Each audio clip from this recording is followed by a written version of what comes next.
The Radio Memories Network is brought to you in part by Liberated Syndication, podcast publishing made easy, libsyn.com. That's libsyn.com. The Radio Memories Network welcomes you to the earliest days of radio. All this is still ours today through the Radio Memories Network. Good evening, ladies and gentlemen of the radio audience.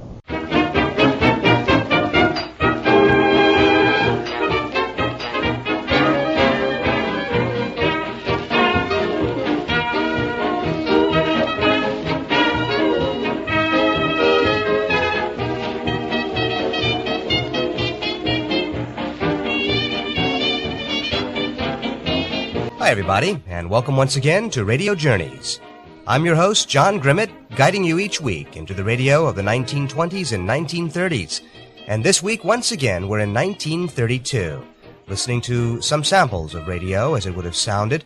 We're continuing to cycle through the serials of 1932 with the misadventures of Cy and Elmer, Anne of the Airlanes, The Family Doctor, and Chandu the Magician. Now, Chandu the Magician in particular might not be the best of the serials that's ever been produced for radio. Some of the acting is a little bit off, and the audio quality of the recordings we have today certainly isn't the best, but it is one of the most interesting. For those of you who are wondering exactly what Chandu the Magician is, and who the character is, and what the storyline is, well, here's a brief summary for you. Chandu the Magician is the story of Frank Chandler, and as it's described in the radio show, he was an American-born mystic who had studied yoga in India, and apparently through yoga he was able to gain magical powers. Now keep in mind that this is Asian mysticism as it was viewed in the 1930s in American popular culture. Now with his mystical powers which he had gained through yoga in India, he was able to travel throughout the world, particularly the Middle East and South Asia actually, fighting evil, especially evil villains who wanted to control the world. And he was accompanied by his sister Dorothy Regent and her two children, Bob and Betty. Now, the writer of Chandu the Magician was Vera Oldham, and the director was Cyril Armbruster. The original cast featured Gain Whitman as Frank Chandler, Margaret MacDonald as Chandler's sister Dorothy, and Bob Bixby and Betty Webb as her two children. Now, Vera Oldham herself has quite a story behind her. She started out working in an office, and did so while she was trying to become a writer. But her writing was so vivid and good for radio that the syndication company, Earnshaw Syndication, decided to reward her at one point with an Oriental vacation and a new Studebaker. Just a little anecdote from the history of radio and its writers. Now, Oldham continued in radio even after the serial ended. She began writing for the Maxwell House Showboat and other series, including Those Websters. Now, here's one more point about Chandu the Magician especially. The show continued to run in the 1930s through 1936. In 1935 and 36, as I mentioned last week, it was produced in Chicago. Now, in the late 1940s, it was revived by the same people who started up the original series, Raymond Morgan and Harry Earnshaw. And basically, for its initial run in 1948 and 1949, the old Chandu episodes were simply recreated. Now, as a result of this, collectors out there know that we actually have two sets of episodes of Chandu. Many of the episodes that you hear on the program here on Radio Journeys from the early 1930s, from 1932, also have their counterparts in the 1948 and 49 productions. In fact, last week's episode has its counterpart in the 1948 and 49 productions. By all accounts, the 1948 episodes are much better produced, and the audio quality of the recordings is much better as well. We also get from those recordings a sense of White King Soap as an advertiser on the show. Of course, those 1948 productions are outside the scope of this series as I try to focus just on 1930s radio. So, Chandu the Magician, the second episode that we have, will be tonight's offering.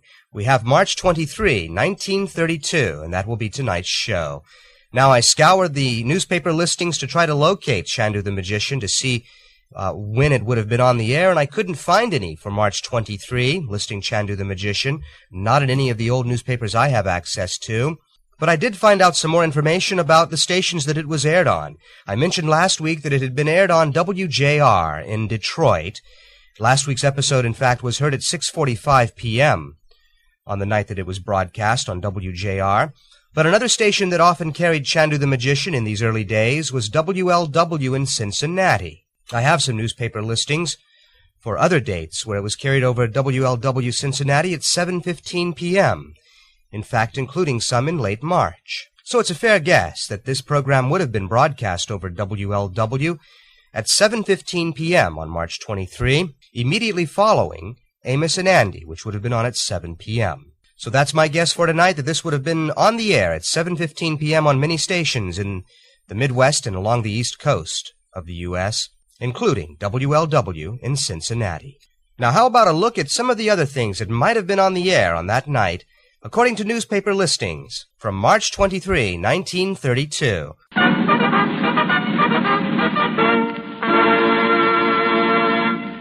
We'll be taking a look this week at the Van Wert Bulletin of Van Wert, Ohio, a suburb of Cleveland, to find out exactly what would have been on the air. Yes, Wednesday, March 23, 1932. As I mentioned earlier, listeners to WLW in Cincinnati would have heard Amos and Andy at 7 p.m. Now, there's a gap in the WLW schedule in these newspaper listings at 7:15, and that probably would have been Chandu the Magician. Immediately followed on WLW by Ed McConnell. Now, this was the same Ed McConnell who later was known as Smilin' Ed McConnell, the host of Buster Brown's Gang in the 1940s. Now, Buster Brown's Gang, of course, was one of the mainstays of children's programming, one of the most famous of all the old radio children's shows, catering to children under the age of 12. Ed McConnell, in those days, 1932, was just known as Ed McConnell, not Smilin' Ed. He also had a history as a gospel singer. His father, you see, had been a Georgia itinerant preacher, and he grew up very much in that tradition. Ed McConnell at 7:30 p.m. Now, at many stations across America, listeners would have listened to a visit from Morton Downey. That's Morton Downey Sr., the father of conservative talk show host Morton Downey Jr. So popular was Morton Downey in these days that he was often heard twice in an evening, most often at 7:45 p.m., but sometimes the show was repeated late at night, say around 11:30 or midnight. I see him listed on WABC in New York and at 7:45 p.m. Now, we don't have any recordings of Morton Downey's shows from the early 1930s. The earliest show that I could find was from 1935. He also was often featured on The Magic Key of RCA, a series that ran from 1936 and 1937. Morton Downey's theme song was The Wabash Moon. Sings to his sweetheart, Wabash Moon, keep shining on the one who waits for me. Back home in Indiana, neath the weeping. Now, if listeners had stayed up just a little bit later, they would have heard on many stations at 9 p.m. or 9:30 p.m., depending, Sherlock Holmes.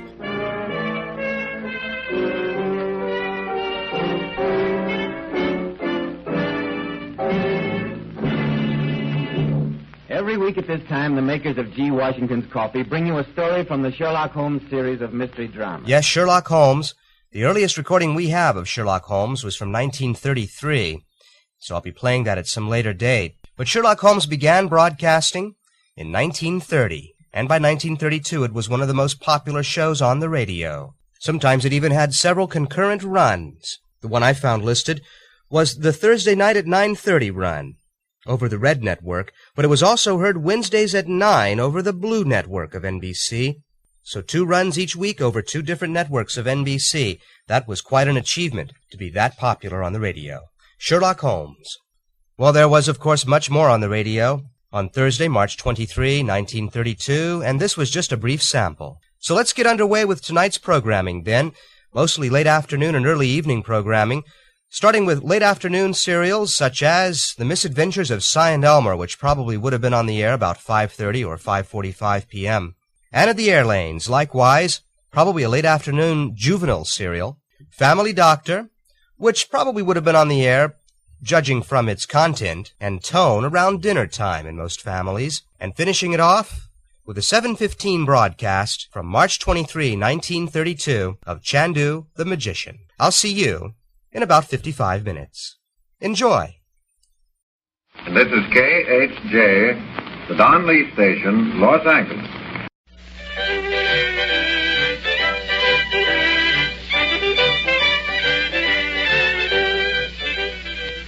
The Misadventures of Cy and Elmer.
Once again, we look into the office of Hank Hawkins, the sheriff of Pumpkin County, and find him in heavy conference with those two highlights of mail-order detecting, Cy and Elmer.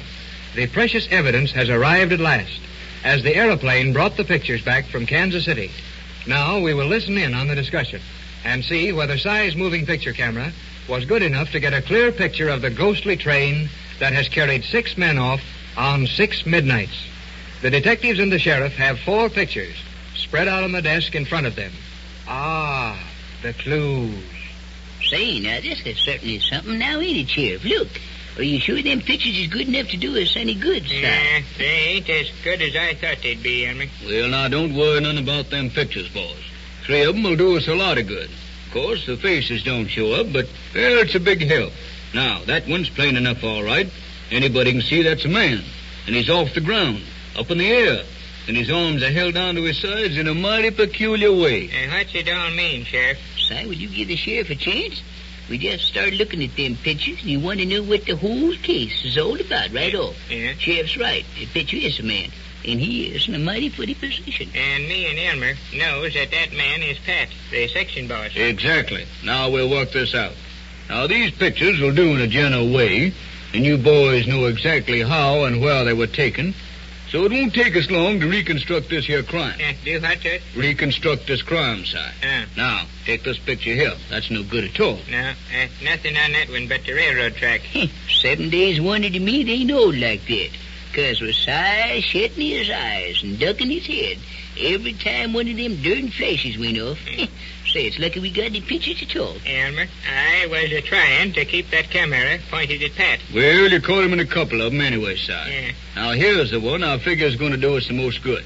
Not very clear, but, well, if we study it right hard, we ought to see plenty in it at that. All right, what are you boys seeing? Well, of course, my eyes ain't as good as they used to be. Oh, for goodness. But it looks to me like there was 2 fellers in that picture. I guess the camera was jiggled or something. No, sir. No, sir, Si. That camera wasn't jiggling at all there. That's the last picture we got. By that time, you were so darn scared, so stiff, you couldn't jiggle nothing. Well, can you see 2 fellers there, Elmer? Certainly I see 2 fellers. And if one of them made Pat the section boss, then my eyes as bad as yours. How do you think about it, Sheriff? Well, of course, I've never seen Pat, and I don't know how I was dressed, but there are 2 figures in that picture. And one of them is the same man that appears in the others. And that's Pat, all right, ain't it, Elmer? Pat is certainly shooting, but, hey, who's the other feller? We didn't see nobody else here, did we, Elmer? Sweet sassafras, Si. Certainly we never seen no other feller. If we had, we'd arrested him right there. Well, we ain't no better off now. We can't arrest this picture. Well, we can come put in there doing just that, Si. Now, let's take it all over again. Slow and careful. Yeah, Elmer might not understand it if you go too fast. Well, never mind about Elmer, Si. You just understand it. It's a good job that film developing company knows their business, I'm telling you. Number 1 ain't no good, is it, Elmer? Yes, the one where you got scared and pointed the camera down the track. Yeah, others is all right anyway. Now quit fighting, boys, and get down to business. All right. Leave off for a while that fighting. Yeah. Now, here's picture number 2. That's a pretty good one of Pat walking down the track.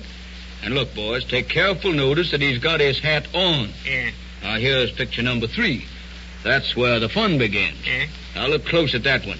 See if it don't show the same man, up in the air about 6 feet and with his hat off. Well, it looks like it, but my eyes ain't so good, you know. Yeah, well, my eyes is plenty good, and that's Pat all right. Yes, sir. Hanging there in the air with his hands down to his sides. And he ain't got his hat on, neither. Just the way I read that picture. Yes, sir. Now, before we go to the last one, let's see if we got anything to work on here. And what I'd like to know is, what is a holding Pat up there in the air? Well, my goodness, that's what we'd all like to know, but it don't show in the picture. Oh. Just at the time that picture was caught, the train was right under us, you know. That's when Pat gave that terrible big scream and lost his hat. But after this picture, Pat never come back down to earth again, did he? Well, I reckon he didn't. Now we'll look at the last picture. There's 2 men there together. Yes, sir. Just as sure as all get out. But, well, they're standing. Well, of course, my eyes ain't so good. Say, Perkins, if you don't shut up about them eyes, you're good enough you're looking for something to eat. I'll tell you, Sheriff, what do you think of that picture? Yes, sir. Tell you right off. Them 2 fellas are standing on top of that other big bank. Right straight across from where me and Si was. But what happened to them after the noise of the train was all gone? Well, we'll find out. Now think on this one, boys. Some way, that other man got Pat up there and done something to him. Yeah. Look close at that picture again now. See if there ain't something familiar about the other man. Look close there, see? Even if you can't make out his face. Well, it looks to me like he's dressed kind of funny. His pants look awful big and shiny, and he's got on a mighty big hat. But, of course, I can't be sure account of my eyes. Yes. I darn ding it, we know all about your eyes. Oh. Been hearing about him for 9 to 40 years. Ain't so good, are they? No. Yeah, I got it, Sheriff. I got it. Look at them fellas' feet. Look at that one fella's feet. Where them shiny things is. Looks like spurs to me. And there's only one man in this county who will stick them things into a horse. Why, Elmer Peabody, you don't mean... Yes, it does, Si. And I got the idea the minute I looked at that picture. That big hat, them wide pants with stripes down the sides, and them circus spurs with the 4-inch rowels, they belong to just one man in this here county. Sheriff is right, Elmer. There ain't but one fella around here dresses like that. Now we're going to town, Sheriff. Say that fella is... Hold on just a minute, boy, till I see who this is. Hello? Yeah, this Hank. Oh, hello, Zeke. What's that? Too bad. Well, no matter what it costs, you've got to keep those fellows there one more night. I don't care what you have to do. Tell them they'll get $5 apiece for staying in that car tonight. Yeah, hire a special train and, well, take them a baggage car full of ice cream or buy them all a string of red peppers or whatever it is that keeps Mexicans happy. But if your funny railroad wants this thing cleared up, that section crew has got to sleep in that car tonight. Huh? Well, so are you. Goodbye.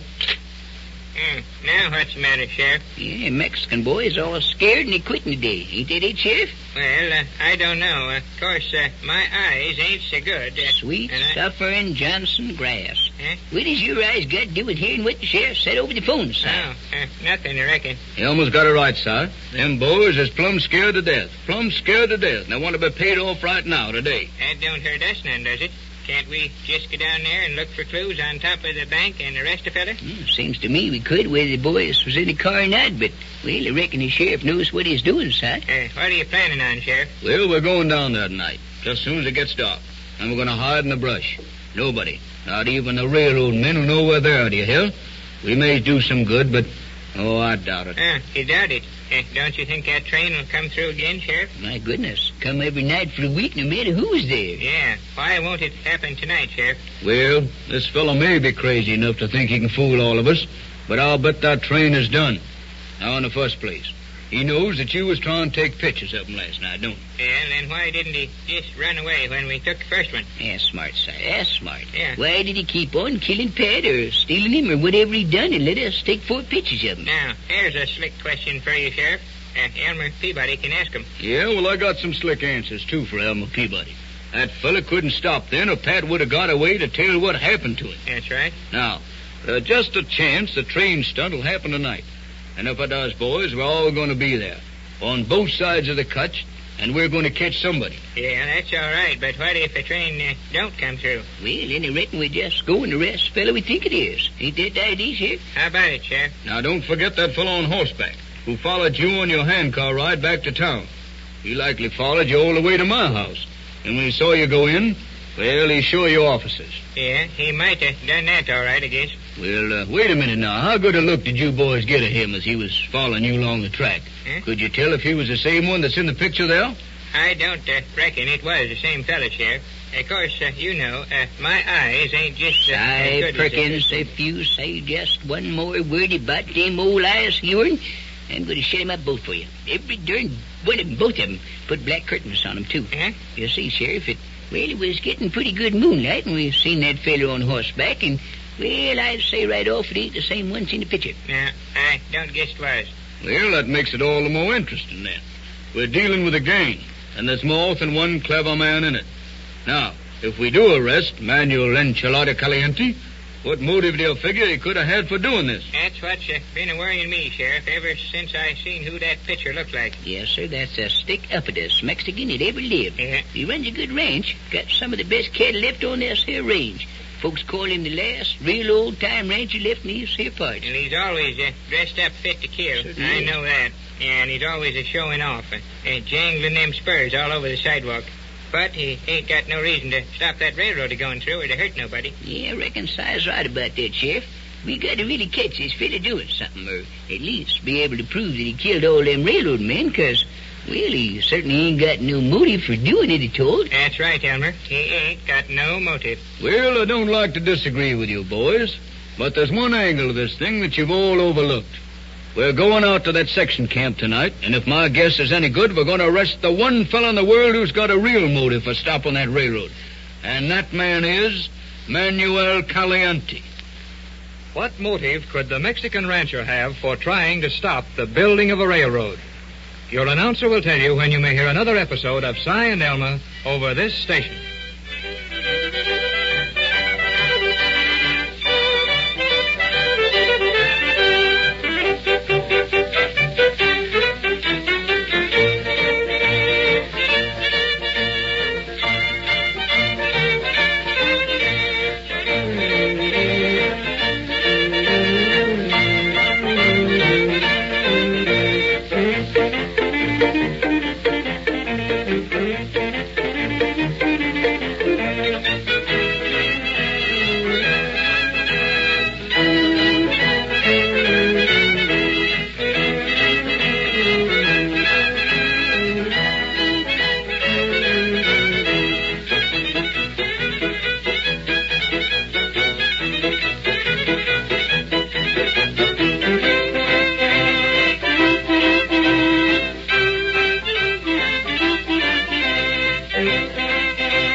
This is KHJ, the Don Lee Station, Los Angeles.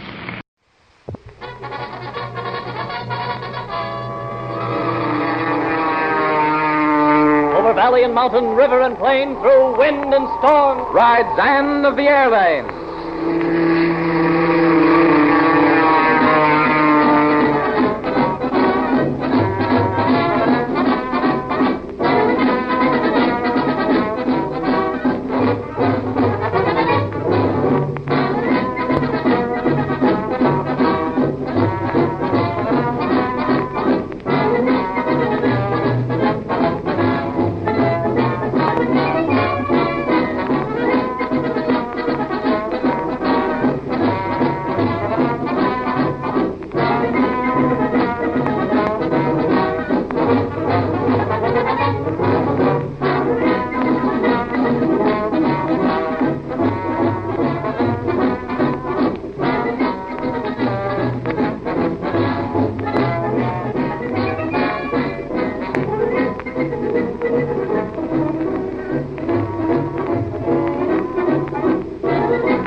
Ann Burton and Jack Baker, en route to Cape St. Roque in South America in the stolen Stratosphere ship with the two diamond smugglers Vic and Joe, sight a castaway on a small island off the coast near the equator. Sighting the airplane, the castaway evidently faints and falls near the fire that he has built to attract the attention of a rescue ship. But in attempting to land the huge ship on the small island, Jack finds that the landing gear is firmly stuck by the pitch that has adhered to the wheels when they became mired in the asphalt lake on Trinidad. A fast power dive and pull-out has failed to shake the gear loose, and the flames of the signal fire are creeping closer to the unconscious victim. Telling his three passengers to fasten their safety belts, Jack plans one more attempt to release the gear. Will Jack's attempt be successful, or will his landing on the isle be too late to save the marooned man from the crackling flames? We hear the frantic whine of the motors as they draw the huge ship toward the water.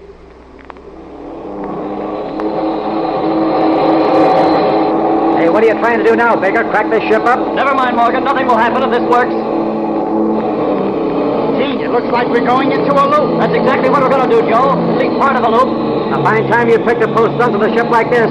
Tell her cut it off and leave that guy down there. Somebody will pick him up. You mean before those flames get to him? Better take another look, Morgan. I wonder how close they are.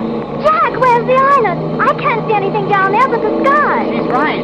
Hey, it's all right, Ann. Just look up. You'll probably see the ocean and the island, too. Up? Up, but Jack, why, at least it looks like it's up. What's the idea, Baker? Turn the ship right side up. The blood's all rushing to my head. My ears are ringing already. You'll get used to it in a few minutes. I hate to have to do this, Ann, but it looks like it's our only chance to get that gear loose. Baker, if you don't mind, I'd like to know just what's the idea of flying upside down like this. Just so you can get a better look at Robinson Crusoe down there? That sun is blistering my face. That's exactly the idea, Morgan. Asphalt has the happy faculty of getting very soft and heat.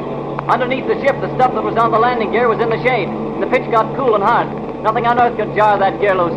But a few minutes exposed to that equatorial sun up on top, as they are now, we should be able to kick that gear down in a few minutes. But, Jack, do you think the sun will get warm enough to make it let go? Gosh, Miss Burton, ain't you never lost one of your shoes on an asphalt pavement in the summertime? Boy, those things get plenty sore. That's right, Joe. How do you feel, Ann? Just a little dizzy, that's all, but I guess I can stand it for a little while longer. Well, the sooner we get this thing turned right side up, the better. This strap is about to cut me in two, and my head feels like it was in a vice. Yeah, but just think how that poor guy down there is going to feel if we don't get that gear jarred loose. See there? He's not moving any, and that smoke is nearly to him. Of course, the heat or the sudden pain might bring him back to consciousness. At least long enough for him to roll away from that piece of timber, but then we can't take a chance on it. Now, see here, Joe. I'm going to shove this stick forward and climb in a minute. Shove it forward and climb. That's right, Ann. You see, upside down like this, the controls are reversed.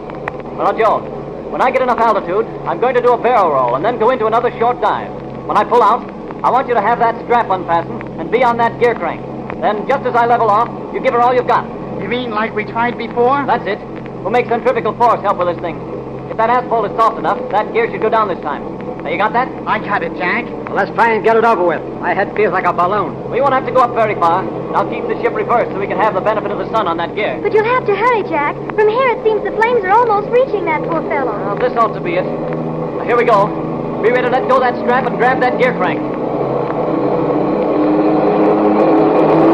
Got it, Jack? Ready? Now, all you got, Joe. Jack, it don't seem like it's going to. It did. The gear's going out. Okay, Joe, keep on cranking. It's clear out now. You're going to land fast, so watch it and hang on. Anything's better than hanging upside down like that. Jack, you'll hit the water. Just want to barely miss it. There, that's got it. Pull up as close to him as we can before we stop. Keep an eye on him. He might come to suddenly and run right into one of our propellers. Not a chance. But that guy's out cold. Say, maybe... He's not dead. He was pretty lively a few minutes ago. He'd been all right if we left him alone. We don't do things like that, Morgan, even in the smuggling game. How's that, Ann? Close enough? I think so. Okay. Joe, you jump out there and pull him away from that fire. Okay, Jack. I'll go too, Jack. Maybe there's something I can do to help. I wouldn't be surprised, Ann. Your training as a nurse is going to come in handy right now. Go ahead. We'll be right after you. Well, Baker, I suppose that is your good little deed for the day, huh? We might as well be running a local freight that stops at all the stations. The way you land every time you take an ocean. Morgan, let's get this thing settled right here. You made me a deal to come into this business as a pilot. Yeah, but I didn't say anything about you running the works. What are you trying to do? Stall for time or something? Since we left Florida, we've made 2 stops, and both of them were plenty important. Okay. The one in Trinidad we made because your girlfriend dropped her powder box and we thought it was a fire. You mean you thought it was a fire, remember? Okay, so I thought it was. Well, that was all right. That stop was important. But this one, us taking a swell chance of cracking up, just because some guy we don't know anything about is all by himself on this island. Which is just as imperative. That man is in need of help. From here, there isn't a bit of land in sight anywhere. And for all we know, he might have been there for weeks. So I landed. After I said not to. Baker, after this, when I tell you not to land this ship, you're not to land. You get that? Listen, just as long as we're on the ground, Morgan, you can run the show. But once we climb into the ship, I'm the pilot, and I'll handle it as I see fit. Well, maybe the doc will have something to say about that. He's the one that gives the orders, you know. I think that even the doc will agree with me. He can give the orders where he wants me to fly, but it's up to me to say what goes on aboard this ship while we're flying there. Now, let's see how Ann and Joe are making out with our friend out there. They're working on him, it looks like. Ann took that emergency kit. Guess they must be trying to bring him, too. Yeah, Ann is holding the smelling salts up to his nose. Smelling salts? Looks like a handkerchief to me. Just another point you seem to be a little hazy on, Morgan. She's probably broken an amyl nitrate ampule in that handkerchief. If that doesn't bring him out of it... Let's get back to the subject. Supposing I don't like the way you handle this ship. That, my friend, is entirely up to you. But you must remember this. You asked me into this smuggling deal. You made the entire proposition. If you want to call it all off, well, here you are. You mean if you can't give the orders, you'll quit, huh? I mean if I can't fly this ship the way it should be flown, you and your pal Joe are left with a ship on your hands. Maybe Joe and me can find a way to make it unpleasant for you. In case you get an idea like that. If you get what I mean. I think that I fully understand just what you mean. And carrying out those ways will simply leave you a long way from home and no pilot. Maybe I could learn to fly this crate myself. You haven't thought of that, have you? Yes, Morgan, that is entirely possible. And with the entire Atlantic Ocean to fall into, you might be lucky enough to be picked up by a government revenue cutter, whose captain will no doubt be quite inquisitive about the home port, the destination, and incidentally, your clearance papers.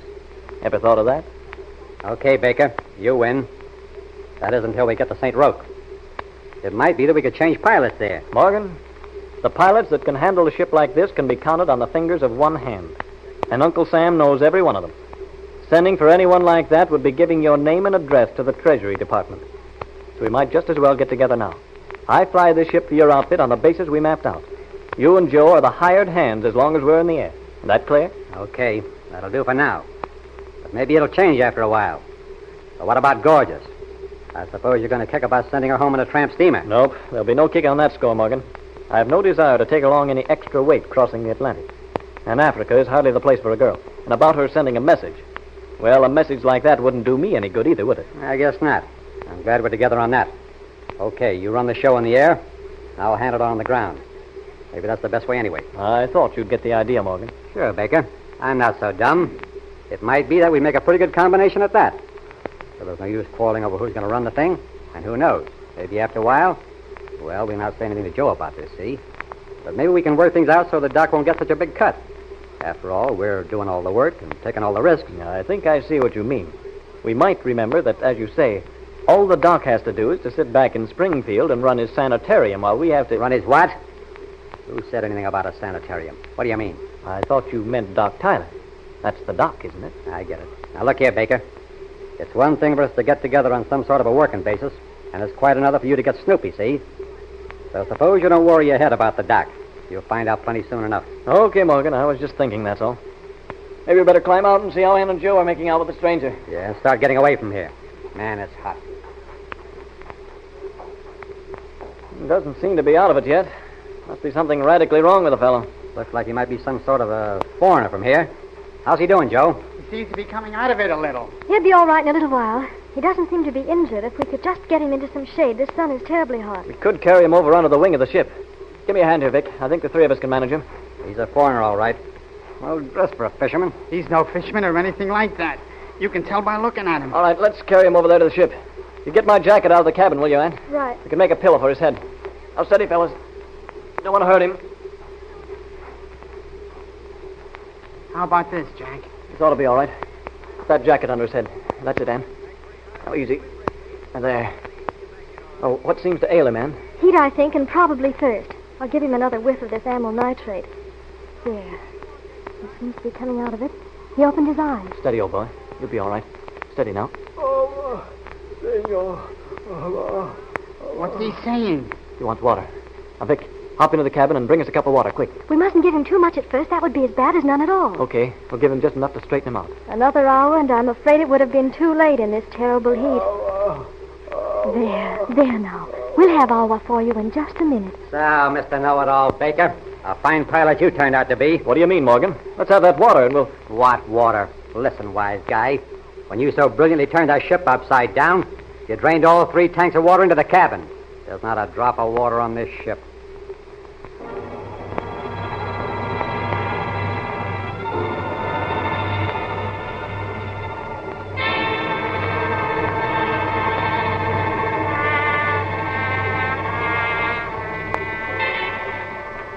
The stranger dying of thirst, and not a drop of water aboard the plane.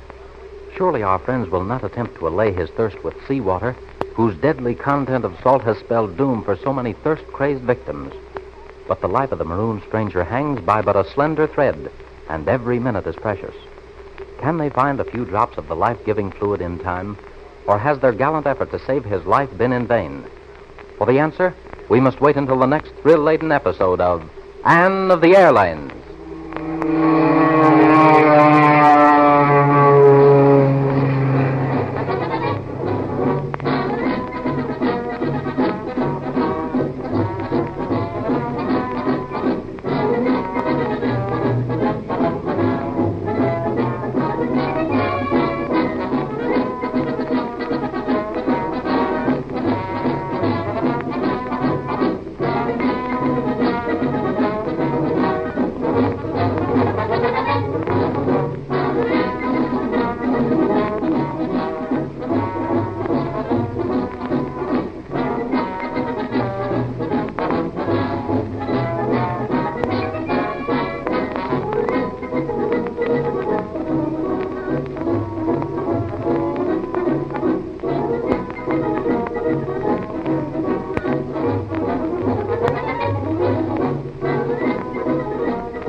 This is KHJ, the Don Lee Station, Los Angeles.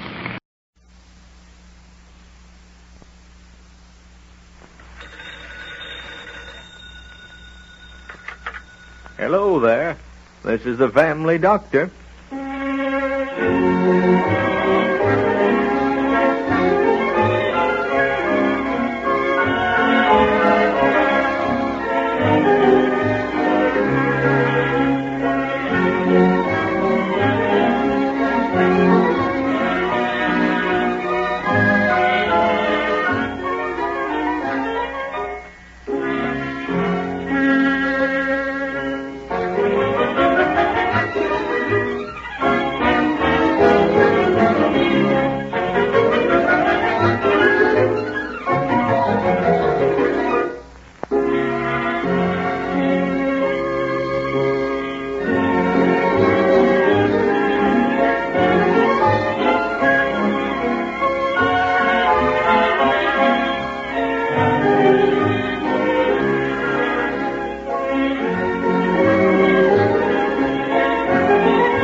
May's Drugstore.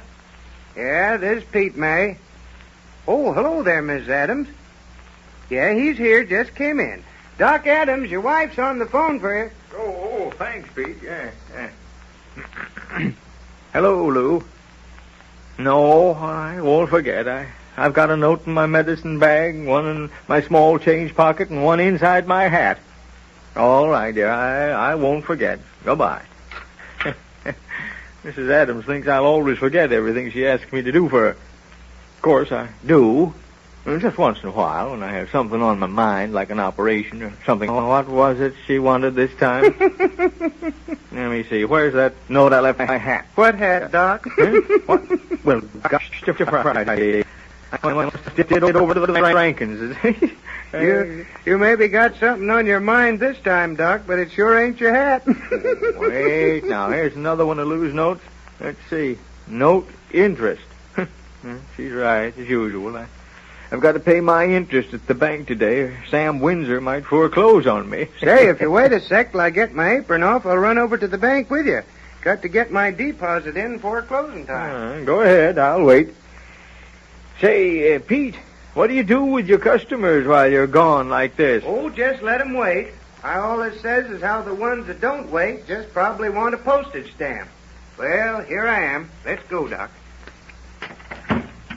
Wait till I lock her up tight as a drum. Okay, I'm ready.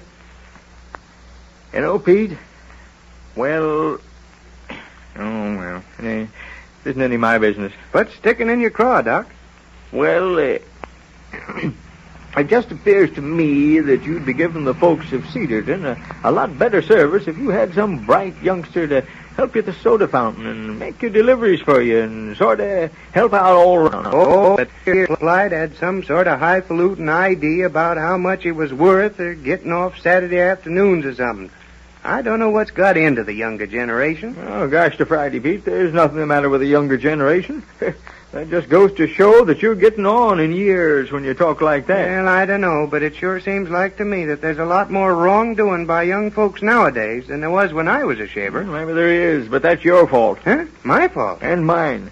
If there's anything wrong with the world these young folks were born into, it's you and me that made it that way, not the young folks. Yeah, well, here we are at the bank. All right, Pete.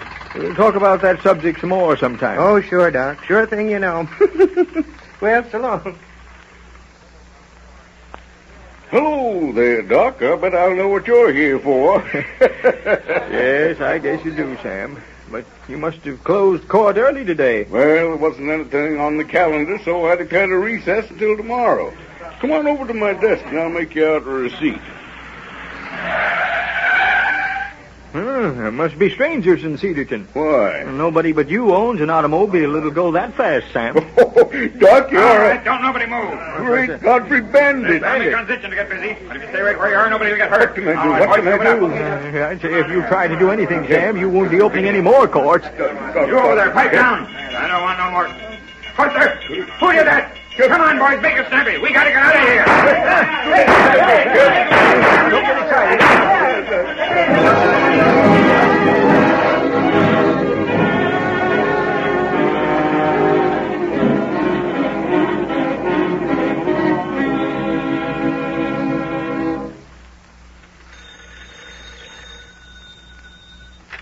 Hello, this is...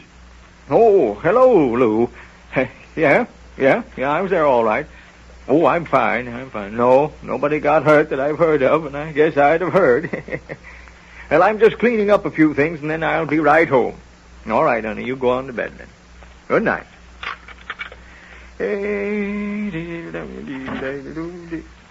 Oh, hello there. Something I can do for you? Yeah. You can...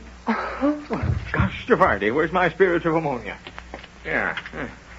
Now, young fella, you take a whiff of this. A little more. Yeah. You can... Say, where am I? Who are you? Well, I'm Dr. Adams. Who are you? Oh, yeah. I remember. I've got something wrong with my leg. Well, let's take a look at it. Young fella, you've been shot. Yeah, I know. Well, let's get you fixed up. Yes, sir. What'd you say your name was? I didn't say. Oh, that's right, you didn't. Of course, I've got to have it for my records. Yeah? Well, just put me down as Johnny Jones. Johnny Jones, eh? Certainly a lot of you Joneses in the world. Where'd you all come from, huh? Oh, this'll hurt a bit, all right. Can't help it.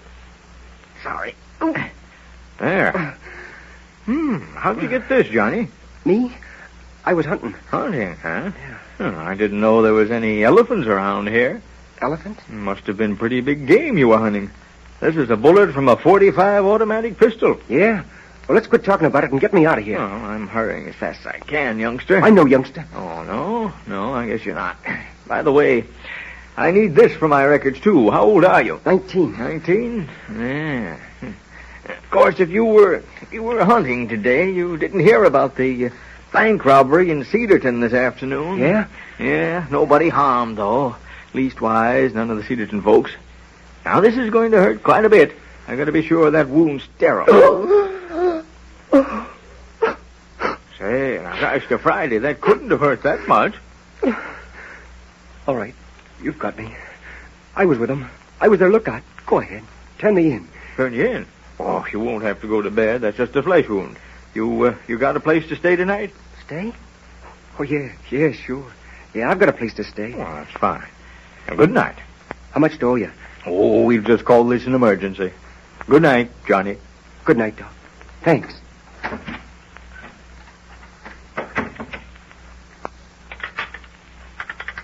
Hello. Hey, connect me with Bill Benson down to the police, will you? Thanks, yeah, right away. Hello, Chief. This is Dr. Adams. Yeah, say, Chief, I think maybe if you get out on Maple Street right now, you pick up a young fella that might know something about that holdup this afternoon. Yeah, he just... Yeah. Hello? Gosh, to Friday. I hope I'm doing right.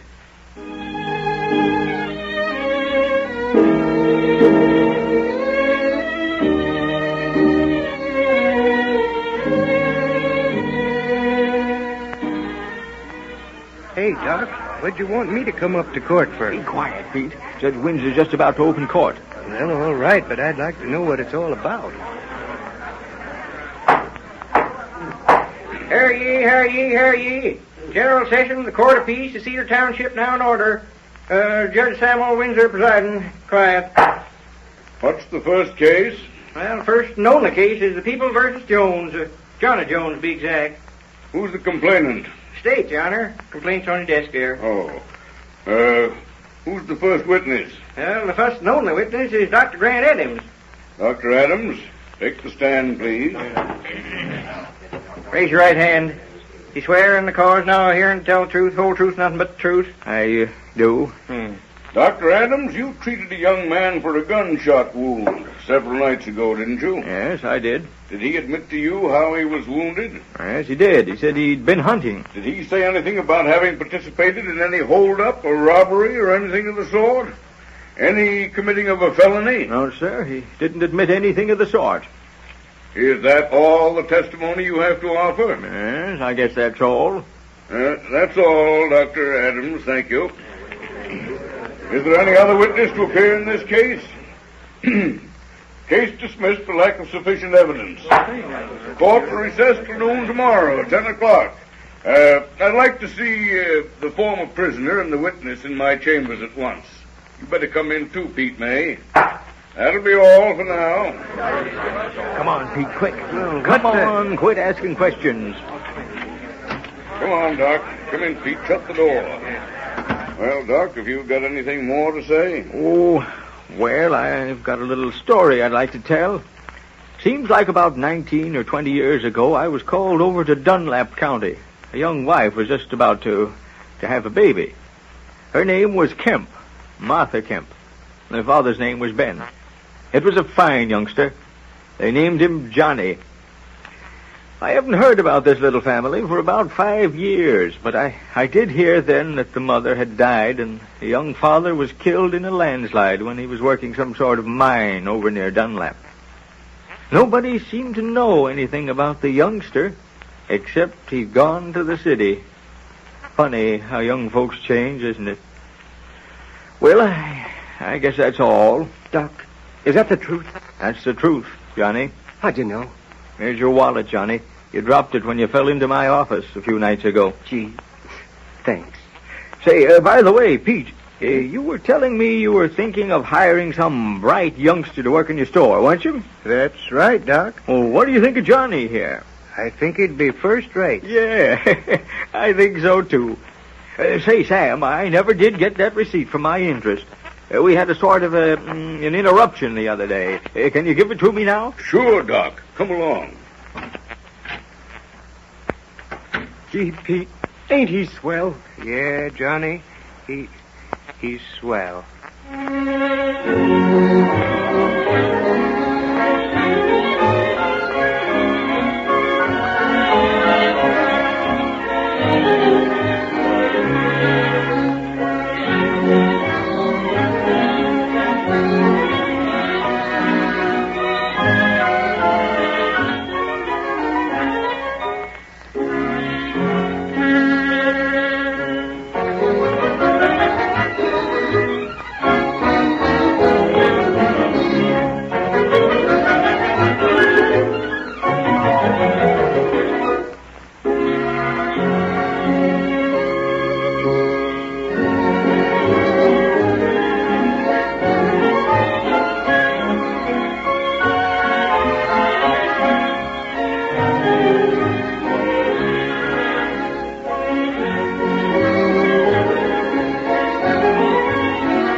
This is the family doctor. I'll be in to see you again right soon. Goodbye.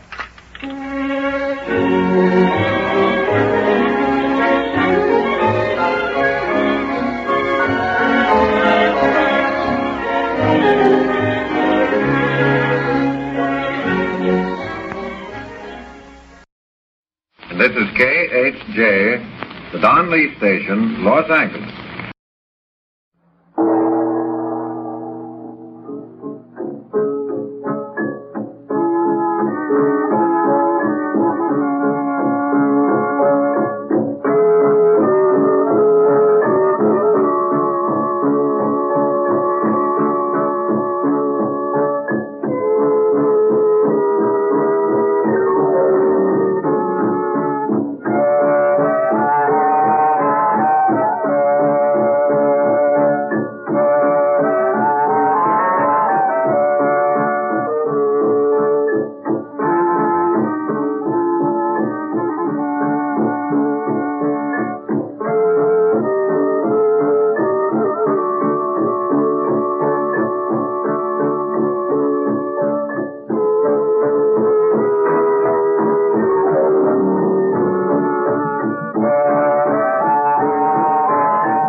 Frank Chandler learns that his sister, Dorothy Regent, abducted in Alexandria, Egypt, by Arabs, has escaped from them and is presumably lost in the native quarter. The present act opens in a dimly lighted room far underground. The air is thick with smoke. Seated about the room on the floor are many men in native dress, puffing narghilas. At the far end of the room is a platform on which a group of musicians is seated.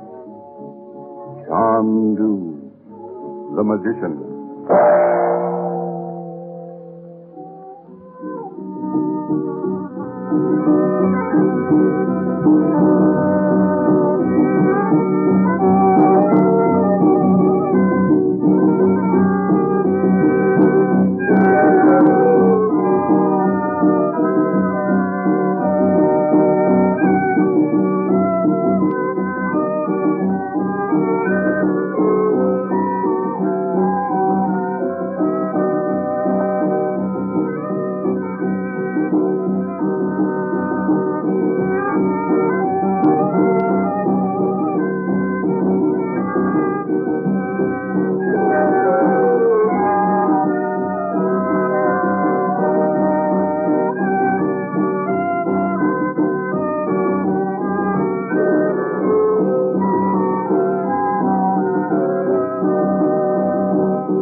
that?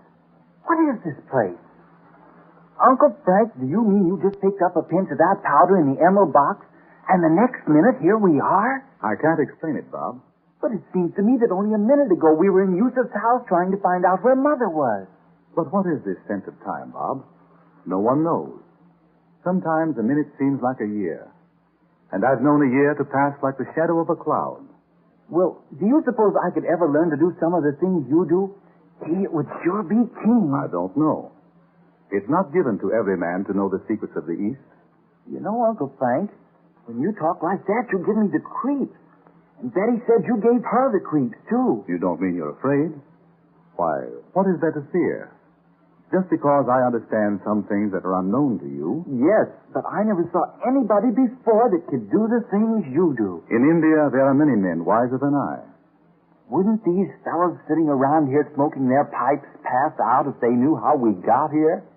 Gee, I bet their eyes would pop right out. To them, we are Arabs like themselves. And mind you, Bob, I didn't say we came here by... Listen. First, we're at home in California, not even thinking about seeing you. Then we get a telegram saying you're coming home from India. That's right, isn't it? Of course. Well, no sooner do you arrive than funny things begin to happen. A Hindu or somebody hangs around the house and finally breaks into Father's laboratory that hasn't been opened since Father died in 1916. You must admit that Hindu burglars are kind of scarce. Yes, I'll admit that. But remember, I knew he was going to break into the house. Ah, you see, that only goes to show I'm right about it being funny. Because how did you know? You saw it in a crystal gazing ball over in India. I'm not trying to convince you I haven't certain powers that most of your acquaintances don't possess. I have. And I studied for 10 years in the Far East to acquire them. But don't think everything I do is tinged with the supernatural. I'm not a ghost or anything like that, you know. Well, will you answer me one question? If I can, without revealing secrets I'm sworn to conceal. Well, did you see Father over here in 1916 before he was drowned, or supposed to be drowned? I'd seen him some time before. Why? Because Betty and I figured out that you must know something about those dangerous secret papers that were stolen from our house. Why would you be so excited about getting them back? I suspect something of their contents. But I don't know. The things we all saw in the crystal ball in your home in California convinced me I'm on the right track. Well, what do you think it is? Can't you tell me? Gee, I won't tell anybody. No, I can't, Bob. Someday you'll understand it all, I hope. If I fail, but I can't fail. It would be too terrible to contemplate. Okay, I won't ask you again. But you know, if you ever do want to tell me so I can help you... Yes, I know, Bob, and I appreciate it. But especially since you already know something of the lengths to which these men of Roxor will go. Well, did you think we'd find Mother here? Why, I don't see any women at all. I think we'll find her here. I have good reason to think so. Do you understand what these fellows are saying, Uncle Frank? You won't dare to speak English if you want to ask about Mother, will you? There is a way by which we may understand them, and I think the time has come to put it to the test. If it is successful, you will understand them as though they spoke in English. I want you to understand them, so you will know just what to do. Gee. We may have to fight to get her out of here. Don't worry. I won't mind that. I'd fight the whole place single-handed to get Mother back. You know that. Then listen. Be silent. Listen for the psychic bell. Pay no attention to what I say, but fix your mind on the bell. If I succeed, you will understand the man who is just coming out on the platform. Do you see? I think so. I'll do my best.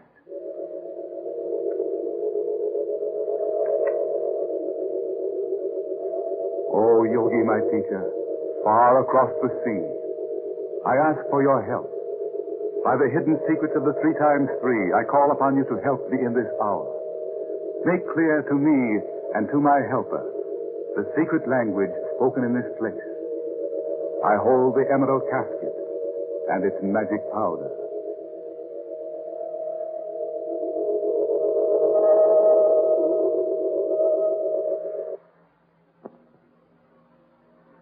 The selling of this place will begin. You understand what he said, Bob? Yes. Yes, I did. Sounds just like English to me. I thought he said, the selling of the slaves will begin. He did say that. And I am right. The power is mine. Gee, but now what? Wait. I bring before you Natasha, with skin like milk and eyes like strawberries. Her voice is the voice of the nesting bird, and her hands are the caress of the perfume breeze in a garden. Why, Uncle, what is he doing? He's not selling that girl, is he? Yes, I'm afraid he is. But look at her. She's only a girl. And she's no Arab. Why, he said her skin was like milk, and it is. She's a white girl. Hush, Bob. We've got to get your mother out of here, remember. Make even a little disturbance, and they'd be honest like a lot of hornets. Let's not start a fight until we have to. But, Uncle... Hush. Whose will she be, this lovely mimosa blossom, this snow white child? She is fair as the dawn, and she dances like a pomegranate blossom in the sun. I ask you for an offer. What am I bid? What am I bid? £15. 2. 3. 4. Only £4 for this lovely daughter of New York. Come, my master. Frida, what am I bid? £4. And she shall go to Abdel Bey. Wait, she's no older than Betty. We can't let him have her, Uncle Frank.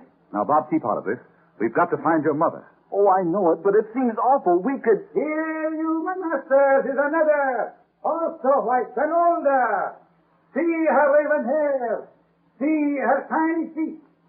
Her eyes are blue as the garnet of Isis on the bowl of heaven. See her and say how much you will give. Mother, here we are.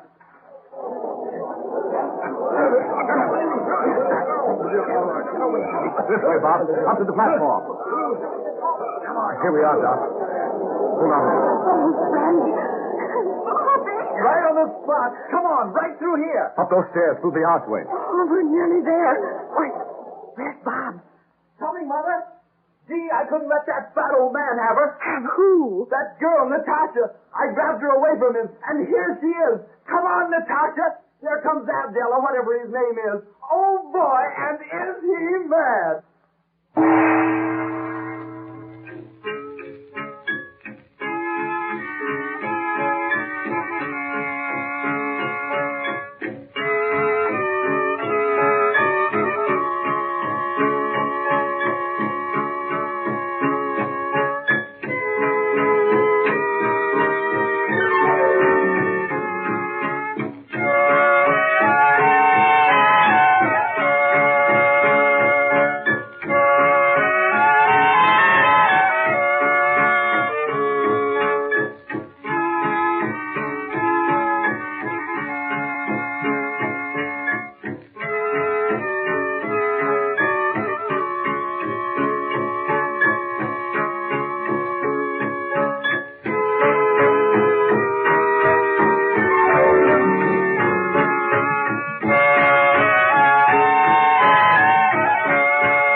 Chandu the Magician, as heard on Thursday, March 23, 1932, over many stations.